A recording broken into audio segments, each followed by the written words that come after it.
ಯಾರಿದ್ದೀರಾ? ಮನೇಲಿ ಯಾರಿದ್ದೀರಾ? ಏ ಏ ಅಮ್ಮ, ಯಾರು ನೀನು? ಯಾರು ನೀನು? ನಡಿ ಮೊದಲು ಮನೆಯಿಂದ ಆಚೆಗೆ. ಓ, ಏನು ಗೊತ್ತಾಯ್ತು ನಿಮಗೆ? ಓ, ಅತ್ತೆ ಅತ್ತೆ ಅತ್ತೆ ಬನ್ನಿಲಿ, ಯಾರೋ ಬಂದವ್ರೆ. ಏ, ಒಳ್ಳೆ ಮಾತಲ್ಲಿ ಹೇಳ್ತೇನೆ, ಹೋಗಿ ಹೊರಗಡೆಗೆ. ಯಾರು ನೀವು? ಅಕ್ಕ, ನಂದು ಸ್ವಲ್ಪ ಮಾತು ಕೇಳಿ. ನೀವು ಯಾಕೆ ಇಷ್ಟೊಂದು ಎಮೋಷನಲ್ ಆಗ್ತಾ ಇದ್ದೀರಾ ನೀವು? ಅದಕ್ಕೆ ಮಾತು ಕೇಳಿ ಅಕ್ಕ. ನೀವು ಏನು ಮಾತು ಕೇಳೋದು ನಿಂದ? ಕಡಿ ಮೊದಲು ನೀನು. ಯಾರು ನೀನು? ಕಳ್ಳಿ ನೀನು? ಇರು, ಪೊಲೀಸರು ಫೋನ್ ಮಾಡ್ತೀನಿ ನಿನಗೆ. ಅಯ್ಯೋ ಅಯ್ಯೋ ಅಯ್ಯೋ ಅಕ್ಕ, ಯಾಕೆ ಅಕ್ಕ? ನಾನು ಸ್ವಲ್ಪ ನಿಮ್ಮ ಜೊತೆ ಮಾತಾಡ್ಲಿಕ್ಕೆ ಅಂತ ಬಂದಿದ್ದೀನಿ. ನೀವೇನಕ್ಕೆ ಫೋನ್ ಮಾಡ್ತೀರಾ ನೀವು? ನೀವು ಫೋನ್ ಏನು ಮಾಡಬೇಡಿ ಅಕ್ಕ, ದಯವಿಟ್ಟು ಸುಮ್ಮನೆ ಇರಿ ಅಕ್ಕ. ನಿನ್ನ ಮಾತು ಕೇಳಾರು ಕಡಿ ಮೊದಲು ಮನೆ ದಚ್ಕೆ. ಓ, ಅಲ್ಲ ಬಾಕಲು ತೆಗ್ದದೆ ಅಂದ್ಬಿಟ್ಟು ನುಗ್ಬಿಡದೆ. ಅದೇನು ಬುದ್ಧಿ ಕಲ್ತಿದ್ದೀರ ಕಣೆ.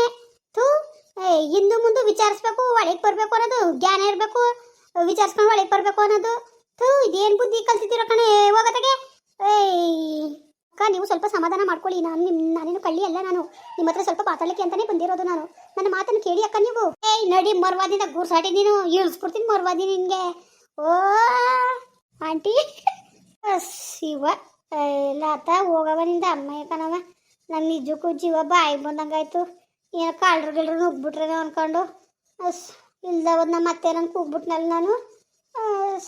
ಯಾಕಂಟಿ, ಏನು ನೀವು ಸರಿ ಬಿಡಿ, ನಿಮ್ಮನೊಳೆ ಧೈರ್ಯಗತಿ ಅನ್ಕೊಂಡ್ರೆ ನೀವು ಹಿಂಗ. ಹೋಗವ ತಾಯಿ. ಅಪ್ಪ ಭಗವಂತನೇ, ಹೋಗು ನೀನು ಸರಿ ಕಂತೆ ಬಿಡು. ನೀನು ಚೆನ್ನಾಗಿ ಗಾಬರಿಡ್ತೀಯ. ಸುಮ್ಮನಿರಿ, ಸುಮ್ಮನೆ ನಿಮ್ಗೊಂದು ಪ್ರ್ಯಾಂಕ್ ಮಾಡೋದ ಅಂತಕಂತೆ.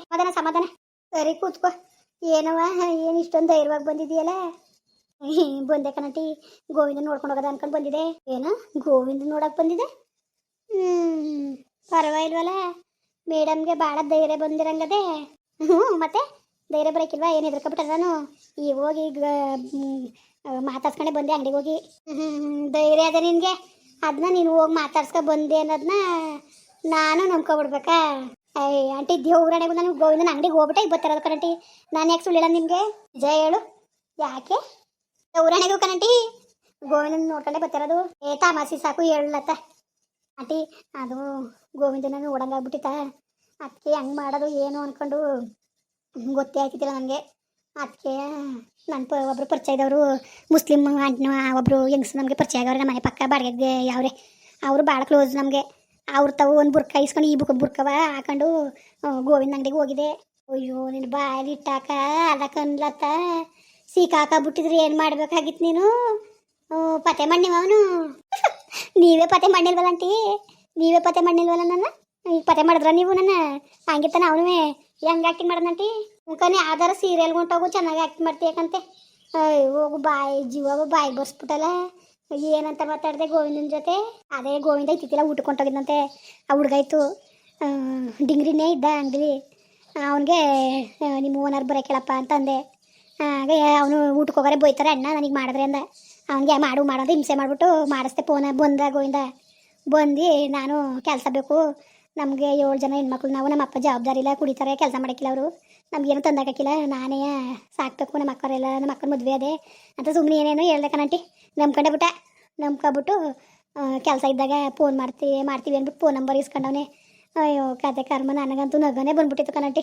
ನಿಜವಾಗ್ಲೂ ಇವತ್ತಂತೂ ಸಖತ್ ಖುಷಿ ಆಗೋಯ್ತು ನನಗೆ ಗೋವಿಂದ ನೋಡ್ಬಿಟ್ಟು.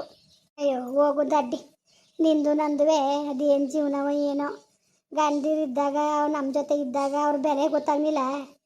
ನಾನು ನನ್ನ ಗಂಡ ಪಪ್ಪ ಒಂದು ದಿವಸ ತಪ್ಪಿಸ್ಕೊತಿಲ್ಲ. ನಾನು ಹೇಳ್ದಾಗೆಲ್ಲ ಕೇಳೋನು, ಕೆಲ್ಸಕ್ಕೆ ಹೋಗೋನು, ಗಾರೆ ಕೆಲಸಕ್ಕೆಲ್ಲವ. ಗಾರೆ ಕೆಲ್ಸಕ್ಕೆ ಹೋಗಿ ದಿವಸ ಒಂದು ದಿವಸ ಮಿಸ್ ಮಾಡ್ದಂಗೆ 1,000 ರೂಪಾಯಿ ತಂದು ಕೊಡೋನು ಕಲೆ. ಏನು ಮಾಡ್ತಿದ್ದೆ ನೀನು, ದುಡ್ಡ ಏನು ಮಾಡಿದೆ ಅಂತ ಒಂದು ದಿವಸವ ಲೆಕ್ಕ ಕೇಳಲಿಲ್ಲ. ನಮ್ಮ ಅಕ್ಕ ಮುಂಡೆಗೆ ವಾರಕ್ಕೂ ಮಟನ್ ಸಾರು ಚಿಕನ್ ಸಾರು ಅನ್ಕೊಂಡು ಮಾಡ್ಕೊಂಡು, ತರಕಾರಿ ಸಾರು ಅನ್ಕೊಂಡು ತಗೊಂಡು ಓದ್ಕೊಂಡು ಹೋಯ್ತಿದೆ. ಇವತ್ತು ಒಂದು ಫೋನ್ ಮಾಡಿ ಹೆಂಗಿದ್ದೀಯೋ ಅಂತ ಒಂದು ಮಾತು ಕೇಳೋಕ್ಕಿಲ್ಲ ನನ್ನ ಗಂಡ.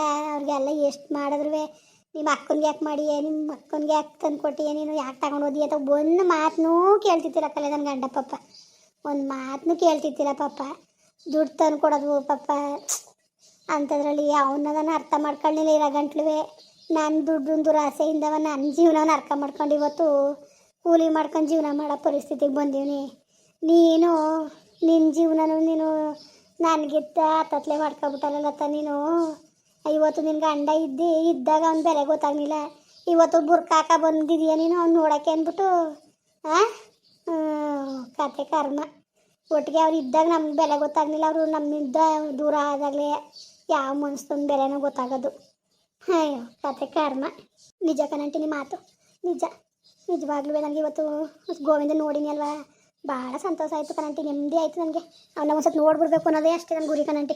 ನಿಜವಾಗ್ಲೂ ತಾತ ಹಿಂಗೆ ಹೇಳ್ತೀನಿ ಅಂತ ಬೇಜ ತಿಳ್ಕೊಬೇಡ ನೀನು. ನೋಡು ನಿಜವಾಗ್ಲೂ ಈಗ ಮೀನಾಕ್ಷಿ ಗೋವಿಂದ ಆಗಲಿ ಮನೆ ಜನ ಆಗಲಿ ಒಂಥರ ನೆಮ್ಮದಿಯಾಗ ಅವ್ರೆ ಕನ್ಲತ್ತ. ನೀನು ಹೋದ್ಮೇಲೆ ಯಾವುದೇ ಥರ ತೊಂದರೆ ಇಲ್ದಂಗೆ ನೆಮ್ಮದಿಯಾಗ ಅವರೇ. ಅವ್ರ ಮಧ್ಯದಲ್ಲಿ ಮತ್ತೆ ಉಳಿಯೋಕೆ ಹಿಂಡ ಕೆಲಸ ಮಾತ್ರ ಮಾಡೋಕೆ ಹೋಗಬೇಡ ನೀನು ಆಂಟಿ. ದೇವ್ರನಾಗಿಲ್ಲ ಕಣಂಟಿ, ಹಂಗನ್ನೋದಾಗಿರೋ ನಾನು ಹಿಂಗೆ ಕದ್ದು ಬಂದು ನೋಡ್ತಿರ್ತೀರ, ನಾನು ಡೈರೆಕ್ಟಾಗಿ ಬಂದ್ಬಿಟ್ಟು ಕಾಲಿಗೆ ಬಿಡೋನು. ಕಾಲಿಗೆ ಬಿದ್ದರೂ ಸಂಸ್ತಾರೆ, ನಾನು ನಂಬಿಕೆ ನನಗಿಲ್ಲ, ನನಗೆ ಬೇಡ ಕಣಂಟಿ. ದೇವ್ರಾಣೆಗೂ ಮೀನಾಕ್ಷಿಗೆ ನಾನು ಮೋಸ ಮಾಡೋಕ್ಕಿಲ್ಲ. ಅವತ್ತು ಅವ ಅಮ್ಮ 2 ಕೋಟಿ ದುಡ್ಡು ಕೊಟ್ಬಿಟ್ಟು ತಲೆ ಕಟ್ಸೋಳೆ, ಆ ದುಡ್ಡು ಇಸ್ಕೊಂಡು ನಾವು ಹೋಗಿವಿ. ಇವತ್ತು ಆ ದುಡ್ಡು ಹೊತ್ಕೊಂಡು ಹೋಗಿ ನನ್ನ ಮಗ ಹಾಳ್ಗರಿ, ನನ್ನ ಮಗ ಅವ್ನು ಚೆನ್ನಾಗಿದ್ದಾನೆ, ಹಾಳು ಬಿದ್ದೋಗಿದ್ದಾನೆ, ಅದು ಬೇಕಾಗಿಲ್ಲ. ಅವ ಅಮ್ಮ ದುಡ್ಡು ಕೊಟ್ಟಿರೋದ್ಕಾರೆ ನಾನು ಇನ್ಯಾವತ್ತು ನಾನು ಅವ್ರ ಜೀವನದಲ್ಲಿ ಇನ್ವಾಲ್ವ್ ಆಯ್ಕಿಲ್ಲ ಕಣಂಟಿ. ನನ್ನಿಂದ ಅವ್ರಿಗೆ ಯಾವುದೇ ಥರ ನೆಮ್ಮದಿ ಸಿಕ್ಕಿಲ್ಲ. ಇನ್ನು ಮುಂದೆ ನೆಮ್ಮದಿಯಾಗಿರಲಿ ಅಂತ ನಾನು ಆಸೆ ಪಡ್ತೀನಿ ಹೊರ್ತು ಹಾಳಾಗಲಿ ಅಂತ ನಾನು ಬಯಸಕ್ಕಿಲ್ಲ ಕಣಂಟಿ. ಏನೋ ನೋಡಬೇಕಾಗಿತ್ತು ಅನ್ನಿಸ್ತು, ನೋಡೋಕ್ಕೆ ಅಂತ ಬಂದೀನಿ ಅಷ್ಟು ಬಿಟ್ಟರೆ ನಾನು ಯಾವತ್ತೂ ಅವ್ರ ಜೀವನಕ್ಕೆ ನಾನು ಪ್ರವೇಶ ಮಾಡೋಕ್ಕಿಲ್ಲ. ಅದಂತೂ 100ಕ್ಕೆ 100 ಭಾಗ ಸತ್ಯ. ನನ್ನಿಂದ ಮೀನಾಕ್ಷಿಗೆ ಯಾವುದೇ ಥರ ದ್ರೋಹ ಆಯ್ಕಿಲ್ಲ. ಚೆನ್ನಾಗಿರಲಿ, ನನಗೆ ದೇವರ ಅವಕಾಶ ಕೊಟ್ಟಿದ್ದ ನನ್ನ ಗಂಡ ನನಗೆ ಏನು ಕಮ್ಮಿ ಮಾಡಿತಿಲ್ಲ. ಅವಳುಗಾರೆ ಆಂಟಿ ನೀವೆಲ್ಲ ಹೇಳೋ ಲೆಕ್ಕದಲ್ಲಿ ಏನು ತಂದು ಕೊಟ್ಟಿತ್ತಿಲ್ಲ, ಏನು ತಂದು ಕೊಡ್ತಿತ್ತಿಲ್ಲ, ಹೋಗೋ ಹಳೆ ಮನೇಲಿ ಮನೆ ಕತ್ತಿದ ಅಂತ ಹೇಳ್ತಿದ್ರಿ. ನಿಜ ಕಣವ ನಿಜ. ಅವಳು ಒಂದು ನೈಟಿ ತೆಗೆಸ್ಕೋಬೇಕಾದ್ರೆ ನಿಂಗಮ್ಮನ ಕೈಲೇ ತೆಗೆಸ್ಕೋಬೇಕಾಗೋದು, ಅವ್ರ ಅತ್ತೆ ಕೈಲೇ ತೆಗೆಸ್ಕೋಬೇಕಾಗೋದು. ಈಗ ಏನೋ ಒಳ್ಳೊಳಗಿರೋ ಸರೇತು ಏನೇ ಹಣ್ಣು ಹಂಪ್ಲ ತಂದ್ಬೇಕಾದ್ರೂ ಅವಳ ಐಕ್ಳಿಗೂ ಅವಳು ತಂದಿರತ್ತ ಇಸ್ಕೊಂಡು ತಿನ್ನಿಸ್ಬೇಕಾಗೋದು. ಎಂಥರ್ಗೂ ಸರಿ ವಾರ್ಗಿತಿಯ ಕೈ ಚಾಚಿ ಕೇಳ್ಕೊಂಡು ತಿನ್ನಬೇಕು. ಅವಳೇನು ಪಾಪ ರಶ್ಮಿ ಹಂಗೇನು ಮಾಡ್ತಿತ್ತಿಲ್ಲ, ಇರೋ ಅವಳೇನು ಮುಚ್ಚು ಮರೆ ಇಲ್ಲ, ತುಂಬಿ ಮಡ್ಗಳು ತಗೊಂಡು ತಿನ್ನಕ್ಕೂ. ಈಗ ನಮ್ಮ ಗಂಡ ತಂದು ಕೊಡೋದಕ್ಕೂ ಇನ್ನು ವಾರ್ಗಿತ್ತಿತಾವು ನಾವು ಇಸ್ಕೊಂಡು ತಿನ್ನೋದಕ್ಕೂ ವ್ಯತ್ಯಾಸ ಇರ್ತದೆ ಅಲ್ವಾ ಹೇಳು. ಹಂಗೆ ಅವಳು ಭಾಳ ನೋವು ತಿಂದ್ಲು, ತಂದಾಗ್ತಿತ್ತಿಲ್ಲ. ಅವನು ಒಂಥರ ಬೇಜವಾಬ್ದಾರಿಯಿಂದಿದ್ದ. ಈ ಥರ ಮೊದಲೇ ಇದ್ದಿದ್ರೆ ಅವಳು ಆ ಥರ ಹೋಯ್ತಿದ್ದವಳೆ ಅಲ್ಲ ಅವಳು. ನಿನಗೆ ಮಾತ್ರ ಯಾವುದೇ ಥರದಲ್ಲೂ ಅವ್ನು ಕಮ್ಮಿನೂ ಮಾಡಿತ್ತಿಲ್ಲ, ನಾವು ನೋಡ್ತಿತ್ತಿಲ್ವಾ. ಒಟ್ಟಿಗೆ ನಿನ್ನಿಂದ ನೀನು ಹಾಳು ಮಾಡ್ಕೊಂಡೆ ಅಷ್ಟೇ. ನಿಜ ಕಣಂಟಿ, ನಿಮ್ಮ ಮಾತು 100ಕ್ಕೆ 100 ಭಾಗ ಸತ್ಯ ಆಂಟಿ. ಇದಂತೂ ನನ್ನ ದೇವ್ರ ಮೇಲೆ ಹಣೆ ಇಟ್ಟು ಹೇಳ್ತೀನಿ ಸರಿಯಾ.